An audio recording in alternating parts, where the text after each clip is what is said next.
बिस्मिल्लाहिर्रहमानिर्रहीम। बच्चों, हम लोग एसी सर्किट्स को डील करने जा रहे हैं आज। जैसा कि आप लोगों को पता है कि आप लोग अभी तक डीसी सर्किट्स को पढ़ते आए हैं। हम लोग बच्चों दो तरह के सर्किट्स डील करते हैं अपनी एफएससी की फिजिक्स में यूजुअली। एक होते हैं बच्चों डीसी सर्किट्स और बच्चों एक होते हैं एसी सर्किट्स। ये दो तरह के सर्किट्स हैं, एसी सर्किट्स और डीसी सर्किट्स। डीसी सर्किट्स में आप लोग जो मेन एलिमेंट पढ़ के आए हैं वो सिर्फ और सिर्फ आप लोग एक सोर्स ऑफ बैटरी और सोर्स ऑफ ईएमएफ के साथ आप लोग पढ़ते आए हैं बच्चों। क्या रेजिस्टर को, कंडक्टर को अटैच किया हुआ है। तो डीसी सर्किट्स का मेन एलिमेंट क्या होता है? रेजिस्टर होता है। मगर एसी सर्किट्स में इस रेजिस्टर के अलावा दो और नई चीज़ें हमारे सामने आई। उनमें से एक का नाम रखा हमने कैपेसिटर और बच्चों एक का नाम हमने रखा इंडक्टर। तू आजा, मैं बैठ जाता हूँ। अच्छा ये देखें, अब इंडक्टर, एक है रेजिस्टर, एक है कैपेसिटर और एक क्या है? इंडक्टर। तो अगर आप लोगों से पूछा जाए कि डीसी सर्किट्स का मेन एलिमेंट क्या है? रेजिस्टर। एसी सर्किट्स के मेन एलिमेंट में कौन कौन आता है? Resistor, capacitor, inductor. चले अब बच्चों हम लोग बारी बारी, मेरा ख्याल है आप लोग डीसी सर्किट्स में रेजिस्टर को तो बहुत डिटेल में पढ़ चुके हैं प्रीवियस चैप्टर्स के अंदर। मगर ये जो एसी सर्किट्स का बिहेवियर है ना, रेजिस्टर में, कैपेसिटर में और इंडक्टर में, अब हमने ये बारी बारी पढ़ने हैं। तो सबसे पहले हम लोग स्टार्ट करते हैं एसी थ्रू रेजिस्टर। बच्चों ये 2017 के फैसलाबाद बोर्ड के पेपर में लॉन्ग क्वेश्चन आ गया, जो कि कभी लोगों ने सोचा भी नहीं था कि ये लॉन्ग में आ सकता है। अगर आप लोग अपनी किताब से देखें, इसकी लेंथ बड़ी छोटी सी है, बंदा तो इसको शॉर्ट क्वेश्चन के हवाले से याद नहीं करता और ये लॉन्ग में आ गया। ठीक है, तो बस ऐसे ही है फिर। ठीक है बच्चों, हाँ जी, एसी थ्रू रेजिस्टर। तो लो जी बच्चों हम लोग स्टार्ट करते हैं। सबसे पहले बच्चों आप लोगों ने ना कुछ, ठीक है जी, आप लोगों ने कुछ हेडिंग्स हैं जो कि इन तीनों टॉपिक्स में कॉमन चलेंगी। एसी थ्रू रेजिस्टर में, एसी थ्रू कैपेसिटर में और एसी थ्रू इंडक्टर में, ये कॉमन चलेंगी। तो आप लोग एक बार हेडिंग्स को भी याद रख लेंगे तो आपको अगले टॉपिक्स में काफ़ी आसानी होगी। सबसे पहले हेडिंग बनाए सर्किट डायग्राम की। बच्चों सबसे पहले आप लोगों ने क्या बनाया करनी है? इनकी सर्किट डायग्राम। सबसे पहले एसी थ्रू रेजिस्टर की सर्किट डायग्राम बनाते हैं। बच्चों आप लोगों को सर्किट डायग्राम बनाना आती है पहले से माशाल्लाह। ये एक रेजिस्टर लगा हुआ है और मैं इसके साथ एक ब्यूटीफुल सा एसी सोर्स अटैच कर देता हूँ। ये ऑल्टरनेटिंग करंट का सोर्स मैंने इसके साथ अटैच कर दिया है। ऐसे ये ऑल्टरनेटिंग करंट का सोर्स मैंने इसके साथ अटैच कर दिया। मुझे कोई बच्चा बता सकता है इस रेजिस्टर में करंट की डायरेक्शन क्या होगी? Anti clockwise. और कोई नया नाम? कभी इधर तो कभी इधर। सही कह रही हो बच्चों। इधर सुने, इधर सुने, गौर से सुनना। आपको पता है एसी सोर्स अपनी पोलैरिटी को चेंज करता है हर हाफ साइकिल के बाद। सपोज करते हैं पॉजिटिव हाफ साइकिल में ये टर्मिनल पॉजिटिव पोलैरिटी पे है और ये नेगेटिव पोलैरिटी पे है। So what will be the direction of the current? The direction of the current will be clockwise. But after half cycle the polarity will reverse, the positive will become negative and negative will become positive and the direction of the current will be anti clockwise. इसका मतलब इस resistor में से current clockwise भी flow कर सकता है, anti clockwise भी। अब माशाल्लाह हमारे प्यारे प्यारे बच्चे फिर पता क्या सोचते हैं, कहते सच्ची इसका मतलब दोनों कैंसिल हो गए है ना, नेट करंट जीरो हो गया। ऐसे जहाज किस्म के लोग हैं वो भाई, ये सर्किट में एट अ टाइम तो एक ही फ्लो कर रहे हैं। ऐसा तो नहीं है कि सर्किट में एट अ टाइम क्लॉकवाइज भी आ गया, एंटी क्लॉकवाइज भी आ गया ना। थोड़ा सा समझने की बात है बस भाई। जिस वक्त क्लॉकवाइज है, क्या उस वक्त ये ग्रीन वाला है था? जिस वक्त ये ग्रीन वाला उस वक्त ये रेड वाला है था, तो कैंसिल खे करना इन्होंने। तो भाईजान याद रखिएगा, लिखें when alternating current passes through a resistor या when AC source, when AC source is connected across ends of a resistor। बच्चों जैसे ही हम लोग किसी AC सोर्स को एक रेजिस्टर के एंड्स के साथ कनेक्ट कर देते हैं, the direction of the current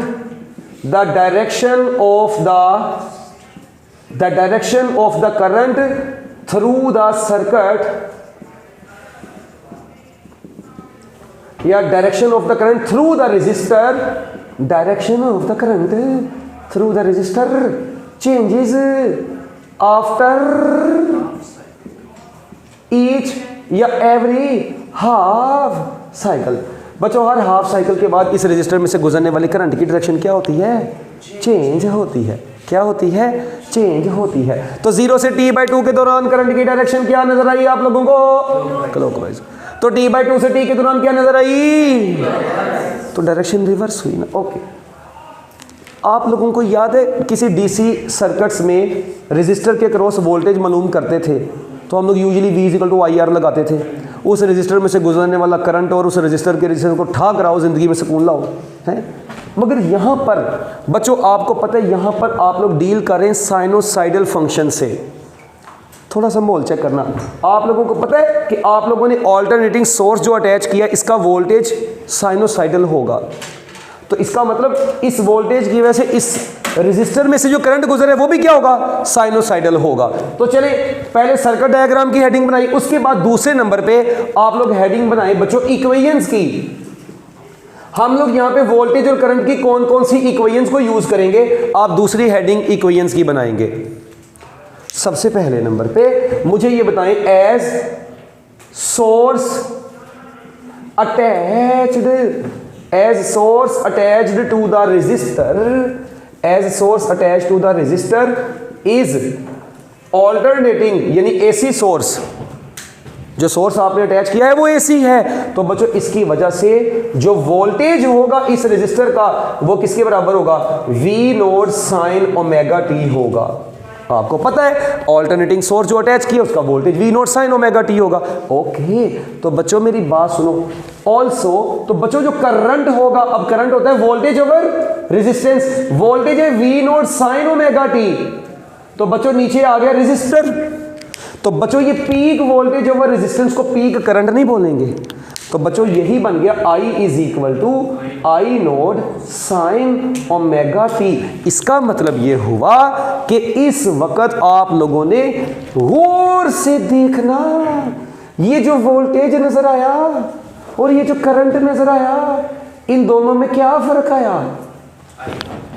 कहता आई का यस ही इज राइट। ये देखो अब अगली बात अब आप लोग देखें, यहाँ पर वोल्टेज क्या है? साइनोसाइडल है। करंट भी क्या है? साइनोसाइडल है। इसका मतलब ये दोनों सेम फेज में ही होंगे।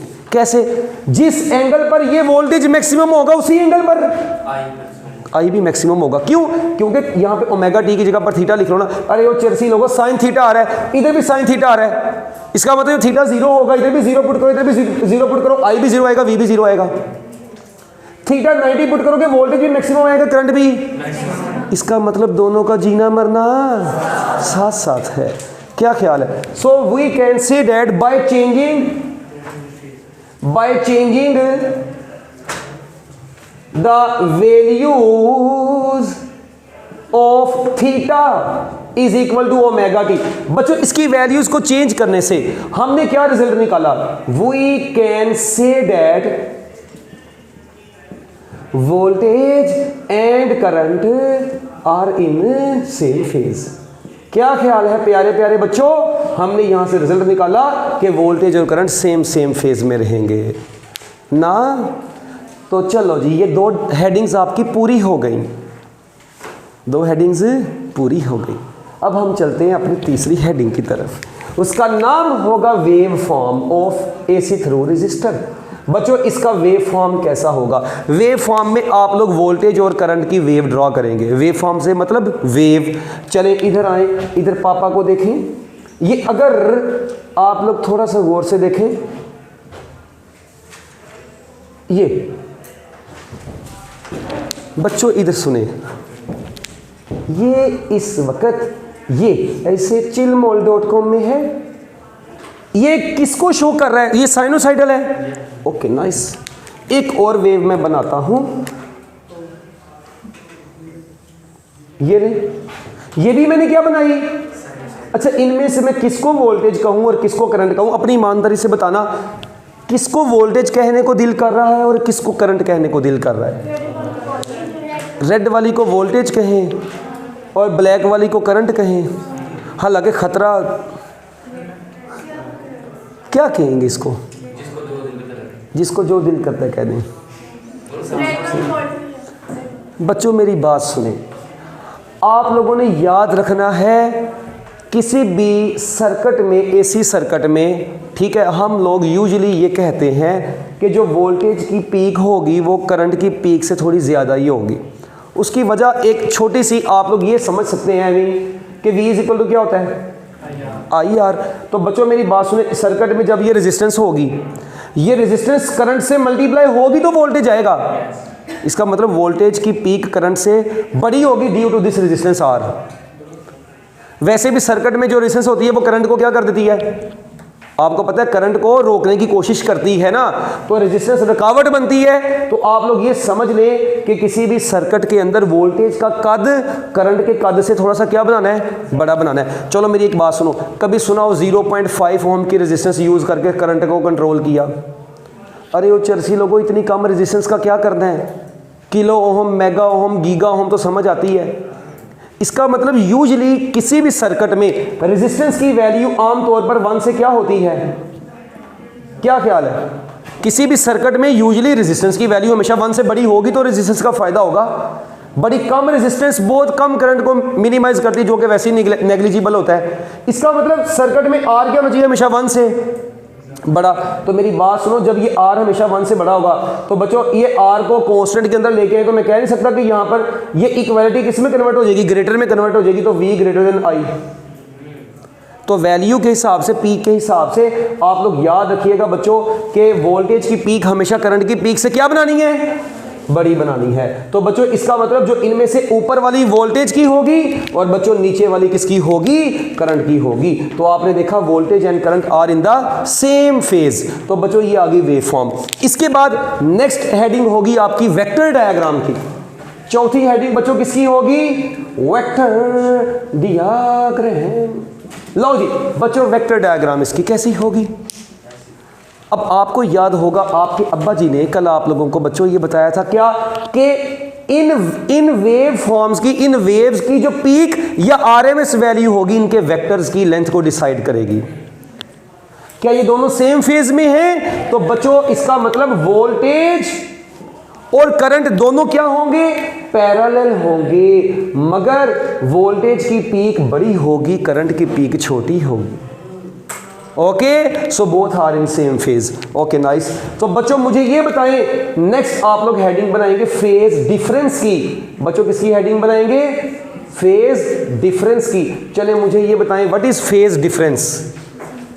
बच्चों फेज से मुराद एंगल। बच्चों आप लोग देखें इनमें से कौन सी लीडिंग है, कौन सी लैगिंग है? ना कोई लीडिंग ना कोई लैगिंग। तो मैं कह सकता हूं voltage and current are in the same phase. तो बच्चों दोनों सेम फेज में, तो थीटा 0 डिग्री हो गया। पैक करो, शापर को डबल करो। उसके बाद बच्चों मेरी बात सुनो, आप लोगों को एक चीज और पता होनी चाहिए। पावर का आप लोग फार्मूला पढ़ते हैं ना, V power is equal to voltage into current, P is equal to VI। I पढ़ते आए हो सर जी? इधर थोड़ा सा माहौल चेंज होगा। एसी सर्किट्स में पावर का भी आगे टॉपिक आएगा, पावर इन एसी सर्किट्स। वैसे मैं आपको बता देता हूं बच्चों, एसी सर्किट्स में पावर डिसिपेशन निकालने का फार्मूला क्या होता है? बच्चों पावर का फार्मूला होता है VI cos थीटा। क्योंकि आपको पता है यहां पे वोल्टेज और थीटा के, वोल्टेज और करंट के दरमियान में कोई एंगल आ रहा होता है। क्या ख्याल है? तो ये पावर इन एसी सर्किट्स में पढ़ेंगे भी, जैसे इसको याद रख लें, वोल्टेज करंट और साथ में क्या आता है? Cos theta. तो बच्चों मुझे बताएं यहां पे थीटा कितने डिग्री आया इस वक्त?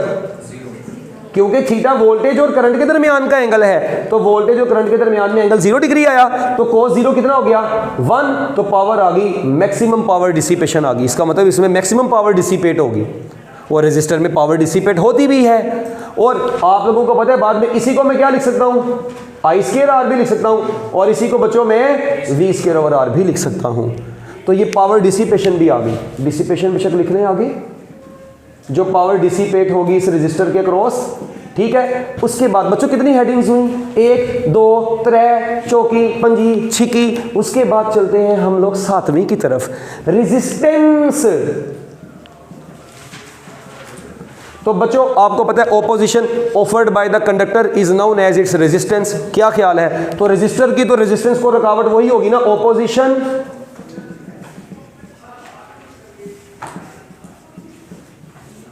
ऑफर्ड। ये सही लिखा है मैंने, स्पेलिंग सही है, okay. By the conductor to the flow of current. बच्चों ये जो करंट ऑल्टरनेटिंग इसके अंदर से फ्लो कर रहा है, उस करंट के रास्ते में जो ऑपोजिशन ऑफर करेगा ये, उसे इसकी क्या बोलेंगे, रेजिस्टेंस बोलेंगे। और ये रेजिस्टेंस बच्चों किसके बराबर होगी, वही वोल्टेज ओवर करंट के बराबर होगी। और इसी कंडक्टर की रेजिस्टेंस निकालने का एक और फार्मूला भी होता है, आपको अगर याद हो, कौन सा, R = ρL/A। कुछ याद आया। और बच्चों याद रखिएगा इसमें एक चीज और, पावर डिसिपेशन में ये जो आंसर आया है ना, वोल्टेज VI या I2R या V2/R, बच्चों ये सिर्फ और सिर्फ कब वैलिड होंगे, valid only when voltage and current are in same phase. क्या ख्याल है बच्चों, ये सिर्फ रेजिस्टर में उस वक्त वैलिड होगा जब ये दोनों सेम फेज में होंगे। लास्ट हेडिंग, बस उसके बाद टॉपिक खत्म। बच्चों लास्ट हेडिंग आप लोग बनाएंगे पावर फैक्टर की। ये आप लोग बोर्ड के पेपर में ना भी बनाए तो चलेगा। पावर फैक्टर, मेरा ख्याल आगे से ये व्हाइट बोर्ड पर नहीं आ रहा, वैसे ही लिख रहे हैं पावर फैक्टर की हेडिंग अपने तौर पे। पावर फैक्टर बच्चों, ये जो पावर फैक्टर पता क्या चीज़ होती है, इस पावर फैक्टर के ऊपर हम लोग बाकायदा एक लेक्चर बनाएंगे, मगर आपकी किताब में पावर फैक्टर की डिस्कशन ज़्यादा डिटेल में की ही नहीं हुई, इसलिए मैं अभी नहीं कर रहा। याद रखिएगा पावर के फॉर्मूले में ये जो cos थीटा आपको नजर आता है ना, this cos theta is known as power factor. This cos theta is known as, this cos theta is known as power factor. ये इसको प्यार से बोलते हैं PF = cos थीटा। तो बच्चों मुझे बताओ पावर फैक्टर की वैल्यू AC थ्रू रेजिस्टर में कितनी होगी, थीटा 0 डिग्री, cos 0 1, तो AC थ्रू रेजिस्टर में पावर फैक्टर की वैल्यू यूनिटी होती है, 1 होती है। Very important MCQ, what is value of power factor in case of AC through resistor, क्या आंसर होगा 1। तो ये था बच्चों आपका AC थ्रू रेजिस्टर का एक छोटा सा टॉपिक, ठीक है। इंशाल्लाह हम लोग अपने नेक्स्ट लेक्चर में AC थ्रू कैपेसिटर और AC थ्रू इंडक्टर का बेड़ा गर्क करेंगे, ठीक हो गया।